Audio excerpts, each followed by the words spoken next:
প্রধানমন্ত্রী শেখ হাসিনা বলেছেন, ক্ষতিগ্রস্তদের কষ্ট দিয়ে কোনো উন্নয়ন করা যাবে না। মহেশখালীর মাতারবাড়ি প্রকল্প এলাকার লবণ চাষী এবং জমি মালিকদের দ্রুত ক্ষতিপূরণ দেওয়ার নির্দেশ দিয়েছেন প্রধানমন্ত্রী।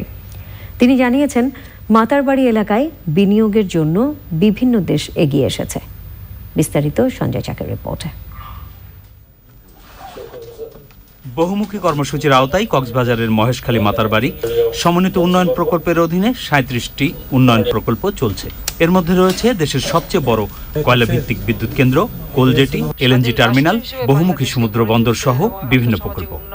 ৩৭টি প্রকল্পের মধ্যে ১৫টিতে জাপানি বিনিয়োগ প্রায় ১৭,০০০ কোটি টাকা।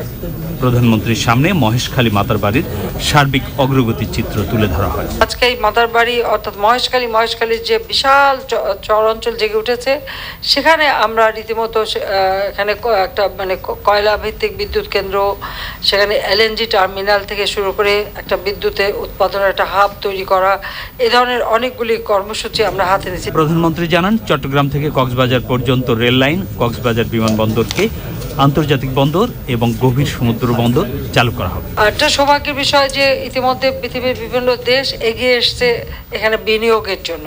এটা বাংলাদেশের জন্য একটা সম্ভাবনার দ্বার খুলে দিয়েছে। জাপান, চায়না, ভারত, কোরিয়া থেকে শুরু করে বিভিন্ন দেশ তারা আসছে এখানে বিনিয়োগ করবার জন্য। একটা বিরাট সম্ভাবনা আমাদের জন্য সৃষ্টি হয়েছে। প্রধানমন্ত্রীর কার্যালয়ে প্রকল্পের বিভিন্ন দিক নিয়ে আলোচনার সময় ক্ষতিগ্রস্তদের অভিযোগের কথা জানান প্রধানমন্ত্রী। সমুদ্রের পানি শুকিয়ে তারা লবণ তৈরি করে, কাজে সেটা যাতে তারা করতে পারে, তাদের সেই ধরনের কিছু কর্মসংস্থান ব্যবস্থা করে দেওয়া এবং তাদেরকে কিছু আর্থিক সহায়তা দেওয়া। ইতিমধ্যে ওই অঞ্চল থেকে বহু লোক আছে। যেহেতু আমি বাংলাদেশ ঘুরেছি, আমার পরিচিত লোকের অভাব নাই। আমি অনেকের কাছ থেকে SMS পাচ্ছি যে তারা একটা টাকাও সাহায্য পাচ্ছে না, খুব কষ্টের মধ্যে দিয়ে তাদের জীবন কাটাতে হচ্ছে।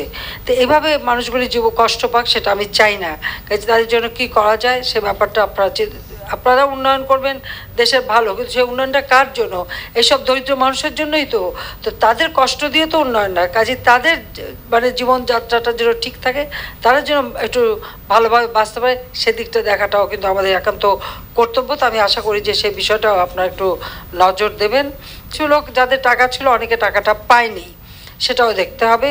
কারণ মাঝখানে একটা ঘটনা ঘটে গেছে, আগামীতে তাদেরও সেই জমির যারা মালিকানা ছিল তার জন্য যথাযথভাবে তাদের টাকাটা পায়, সেটাও দেখতে হবে। মনে রাখতে হবে, কক্সবাজার থেকে রোহিঙ্গাদের নিজ দেশ মিয়ানমারে ফিরিয়ে নিতে আন্তর্জাতিক সম্প্রদায়ের সহায়তা চান প্রধানমন্ত্রী। সঞ্জয় চাকি, চ্যানেল আই, ঢাকা।